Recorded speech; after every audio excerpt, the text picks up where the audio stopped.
Bom, e nesse conjunto de duras verdades ou dicas aqui, né, reforçando processos para uma melhor remuneração de vocês, professores, eu falo um pouquinho sobre a leitura deste mercado de educação. Parece que é um pouquinho, tem uma coisa que me incomoda, parece que é um pouco assim, pecado, é proibido falar de remuneração, dinheiro, condições de pagamento no ambiente educacional, no ambiente de professores. Eu acho que se nós não falarmos sobre isso, a gente vai continuar sendo, como é que eu posso dizer assim, infelizmente, uma categoria subvalorizada. É muito foda ser professor, é do caralho ser professor. Eu amo ser professor. Eu tenho tesão em ser professor, né? Sou bem remunerado por ser professor. E o que me incomoda às vezes é ver um conjunto de outros colegas que tomam algumas decisões, eu vou chamar aqui, não é decisões erradas, né? São decisões que eles não entendem o impacto daquela decisão na carreira dele. Uma dessas decisões, as pessoas que se atualizam ou se especializam em uma área que é extremamente específica, muito poucas pessoas se interessam naquela área. Gente, para o mundo de pesquisa, isso é fantástico. Para resolver um problema que você tem, isso é fantástico. Mas enquanto área de educação, você vai ter, na proporção, um número menor de oportunidades. Eu lembro até hoje, eu vou dar um exemplo aqui real, tá? Eu entendo o que aconteceu, mas antecipadamente aqui peço desculpa se eu estou, não é ofendendo, né? Mas se eu vou incomodar alguém, não é a intenção, quero usar como um exemplo. Eu tenho esse centro de treinamento, eu contrato professores, contrato instrutores, e aí a gente fala para alguns deles para proporem temas novos. Aí tinha um profissional participando de um processo seletivo nosso, e aí ele falou, olha, eu queria propor um curso.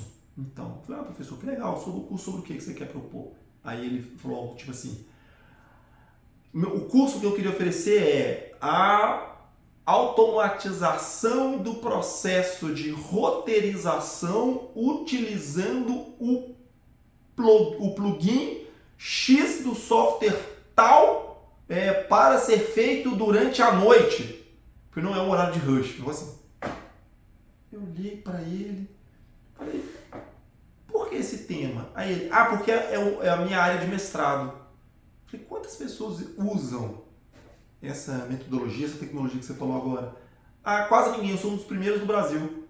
Por que você queria oferecer isso como um curso, então? Porque eu sou apaixonado por isso que eu faço. Falei, então, podemos até oferecer, nessa modalidade, os professores tinham coparticipação nos resultados do curso, mas eu acho que quase ninguém vai se interessar. Dito e feito, né? A gente lançou o curso, ninguém se inscreveu no curso.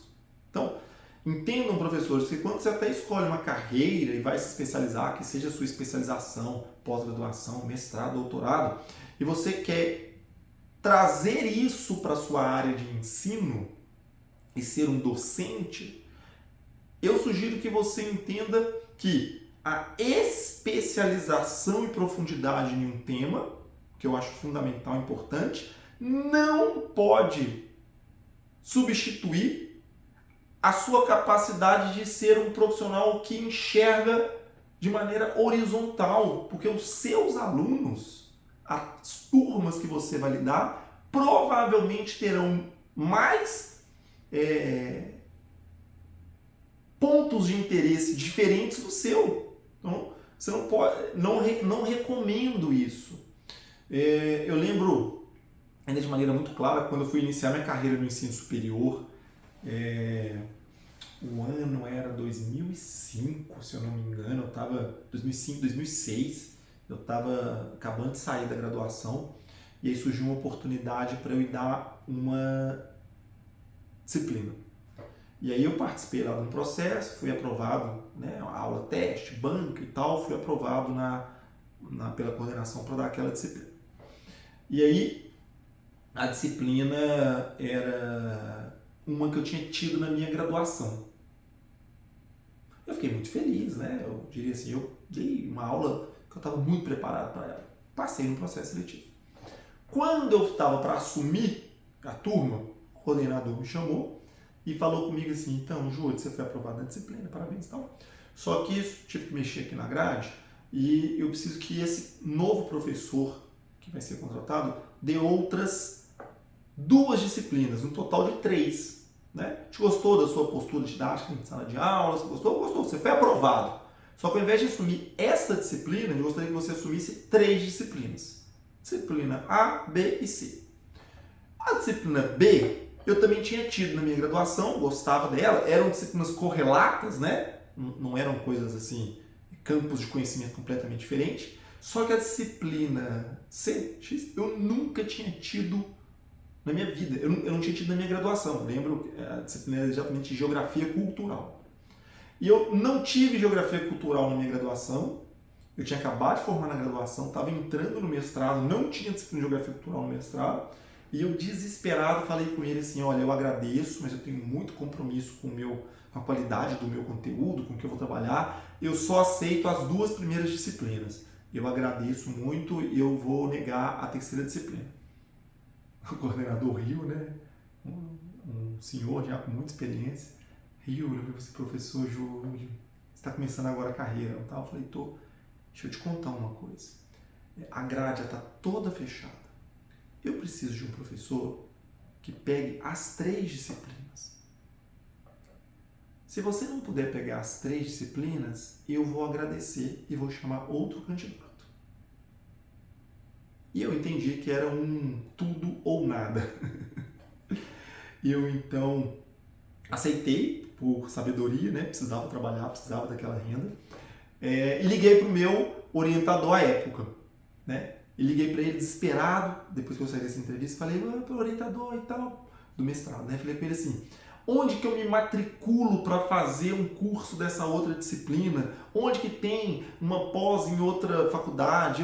Enfim, eu estava desesperado.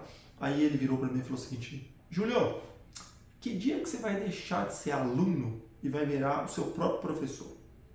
Esse conhecimento, os livros, estão na biblioteca.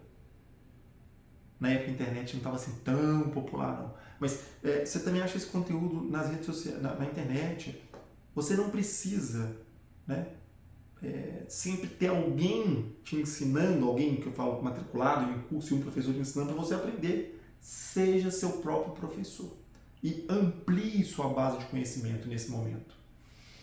Eu entendi aquilo, passei na biblioteca, peguei lá os 10 livros que tinha sobre o tema, devorava os livros na frente, quase que ali 2 semanas na frente dos alunos, né? Porque eram alguns dessas bibliografias que eu estava usando na aula, e depois se tornou uma das disciplinas que eu mais gostava de dar, que eu mais me apaixonei por ela. Várias turmas que eu só dei essa disciplina, eu fui chamado para ser paraninfo da turma, patrono da turma. Então, eu quero dizer aqui que, professores, entendam que a nossa capacidade de fazer pontes entre conhecimentos é uma das coisas mais importantes na sociedade da informação, do que você ser o ultra especialista em um tema, um único tema, restringir o tema e não dar conta de conversar sobre outros. Essa ultra especialização é o que levou alguns animais à extinção. Eles eram muito especializados. Mudança de ecossistema, mudança de temperatura, calor, uma planta deixou de existir, um bichinho deixou de existir, um determinado animal entrou em extinção.